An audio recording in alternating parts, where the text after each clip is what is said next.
It's an important week for Theresa May, who's facing the pressure of a party conference speech tomorrow in front of unsupportive backbenchers, with those troubling EU negotiations possibly on her mind as well. Today she's setting out details of the government's post-Brexit immigration plan. We can talk to her live, as we've been telling you this morning. Prime Minister is in Birmingham. Good morning, Prime Minister. Thank you very much for joining us on BBC Breakfast this morning. I know we don't get to speak to you very often. We'd like to speak to you about things that are other than Brexit this morning, but obviously that does dominate proceedings, and we're talking about immigration. Sajid Javid is going to be talking about that at the conference today. Whenever we speak to businesses on this programme, Prime Minister, a lot of businesses say they need immigration. It's incredibly important to them doing their work to cover labour shortages. How are you going to make sure that it doesn't damage the economy? Well, good morning. And the policy that we're announcing today, our future immigration policy, delivers on the result of the referendum. It takes back control of our borders. It ensures that free movement comes to an end once and for all. And we will be deciding who can come into this country. But we recognise the point that you've made, that businesses say that there are skills that they need to bring into this country. So the new system is going to be based not on where people come from, but on what they can contribute to our economy, the skills that they have. Now, of course, we're also working as a government to ensure that we're building up the skills of young people here in the UK. But our new immigration policy is crucially going to ensure free movement ends. It won't be, and who can come here will be determined by their contribution to our economy, not by where they come from. I mean, you claim to be the party of business. I know you've made that your stand before, but we've got firms like Jaguar Land Rover, like BMW, like Toyota. They've all issued, Prime Minister, quite stark warnings about what they see as the dangers of no-deal Brexit.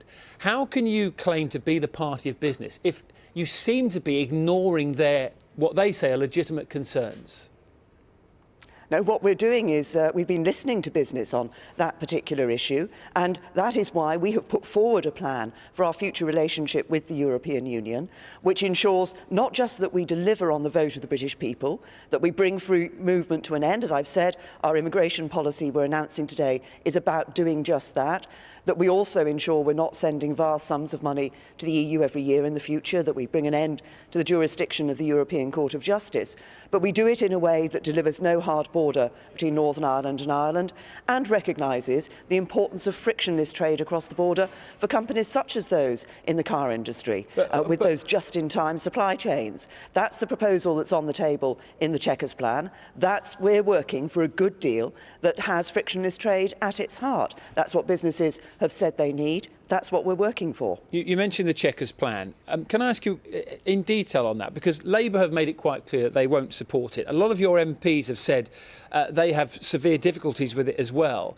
What will you do if you can't get that through Parliament? Well, when we have agreed a deal with the European Union, we'll bring that back to Parliament, and obviously members of Parliament will look at that deal. I think they will also recall that this is about delivering on the vote that the British people took. It's about delivering on Brexit for the British people. But my message to the Labour Party is that they've got to stop playing politics with this and start acting in the national interest. But they would say they don't agree with your proposal. So the question I'm asking you is there a plan B? It's OK to say we'll present it to Parliament and they'll vote on it, but everyone is saying they won't agree to that. So what's the alternative? Well, we're in the process of negotiating the deal. When we bring a deal back, people will be able to look at the details of that deal. But what have we seen from the Labour Party? We've seen the Labour Party saying basically that they won't accept any deal that I bring back from the European Union, regardless of how good it is for the United Kingdom, but they would accept any deal Europe offered them, regardless of how bad it is for the United Kingdom. That's playing politics with this issue. It's not acting in the national interest. The government is acting in the national interest. Are you saying once again this morning that whatever happens, you will not call another general election? There will not definitely be a further referendum? And the third part of that, I suppose, is under no circumstances will you stand down? Well, first of all, as I've just said, we're acting in the national interest. It is not in the national interest to have a general election. So we are working to get that good deal and that right relationship with the European Union for the future. On the issue of the second referendum, look, people have had a vote. We voted in 2016. The British people voted to leave the European Union. And I think it's important for trust in politics and politicians that people can now feel that we as a government are delivering on that vote. We gave people the choice, they chose, we should be delivering on that choice. You talk about sort of trying to organise that deal with the EU. How damaging to you personally was what happened in Salzburg, and subsequently we've seen Donald Tusk posting, Instagram politics of, the no cherries and offering you the cake and things like that. Does that detract from the work you are trying to do? I know you asked for respect, but it doesn't seem like you or the United Kingdom are getting that respect at the moment. Well, I think if you look at what has happened since Salzburg, and I was very clear after the European Council meeting in Salzburg and the response we got from the EU, I was very clear about the UK's position.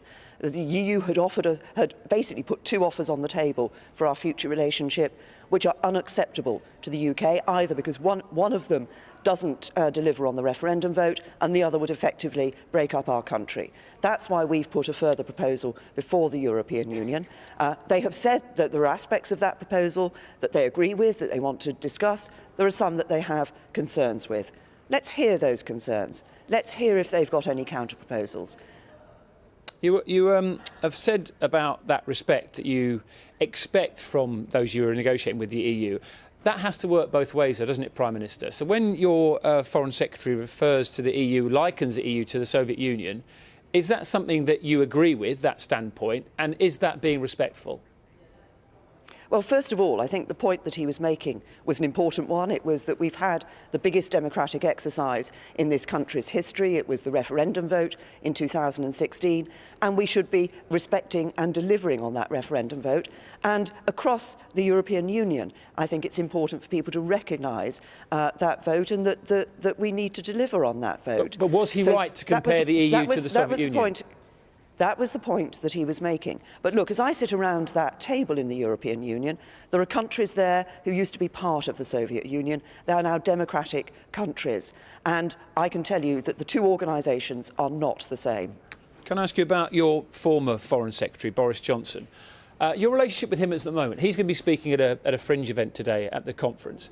I mean, are you on speaking terms? How do things go when you're in the room together at the moment? Well, I'm sure that's going to be a very lively event this evening. Look, I'm focusing, at this conference, what we're focusing on is the opportunity for this country once we leave the European Union, and it's the opportunity that we want to ensure that people in this country have. So the opportunity for young people to actually get a home of their own through the work we're doing to ensure more homes are being built. The opportunity of young people to get the skills they need for the jobs of the future through the changes we make on our technical education. The opportunity for new jobs, higher skilled jobs, higher paid jobs to be created in this country through our industrial strategy, establishing the economy of the future. That's what this conference is about, and that's what we're focusing on. And I'm also ensuring that we're doing the work to get a good deal from Prime Europe. Minister, I understand where you're coming from on that, but to go back to the question I asked about Boris Johnson, because how do you deal with him? Because he does try and derail you. I mean, he said about your Chequers plan, he's called it deranged and preposterous. And even though you are concentrating on other things, there'll be many people listening to what he says today as he puts out his own plan. Look, the plan on the table for that we're discussing with the European Union is the one plan. The Chequers plan is the one plan that delivers on the vote of the British people, ensures we bring an end to free movement. We've been announcing today the immigration policy that enables us to do that, but also at the same time enables us to ensure through frictionless trade across the border that we have no hard border between Northern Ireland and Ireland, and we protect jobs in this country. I think that's a good deal for the UK. If the European Union have concerns about it, we need to hear what those concerns are. Prime Minister, there's two other points of domestic policy I'd like to talk to you about before we go. An issue that's really resonated with so many of our viewers and many families over the last few days. The family of Natasha, Edna and Laperouse are calling for changes to food labelling laws. Where do the government stand on that? What are we going to see to make sure something like that doesn't happen again? Well, obviously, this was an absolutely tragic case, and our thoughts are with her family and friends over what has happened. We have obviously to look at this issue. We have to look at responsibility of individual companies as well. But this is something that has been an absolute tragedy, and as I say, our sympathies and our condolences are with her family and friends. And something else has got a huge reaction, not only from last night's programme, but through the series of Blue Planet, has been this, I suppose we can call it a war on plastics. And many people contacting us today asking about what the government are going to do, because many campaigners said there's no teeth in some of those policies. Some of the suggestions that have come through, one of your own MPs, Theresa May, said she wanted McDonald's to ban plastic toys in Happy Meals, talk about a levy on manufacturers of plastic products, a tax on single-use coffee cups, banning plastic straws, banning cotton buds. What can you as Prime Minister do to try and get behind this huge movement to try and change the amount of plastics that we're putting in our oceans? Well, I have to say, actually, it's not about the government getting behind that huge movement. The government has been part of that huge movement. Look at what we've done in banning microbeads, for example, which have caused real problems to fish in our oceans. Look at what we've done in the past in relation to the charge on plastic carrier bags. Huge numbers of plastic carrier bags not being used any longer because of the action the government's taken, and we're looking at what further action we can take on that. But it's not just about that side of this issue. It's also about working with industry to ensure that we can see more plastic that is recyclable.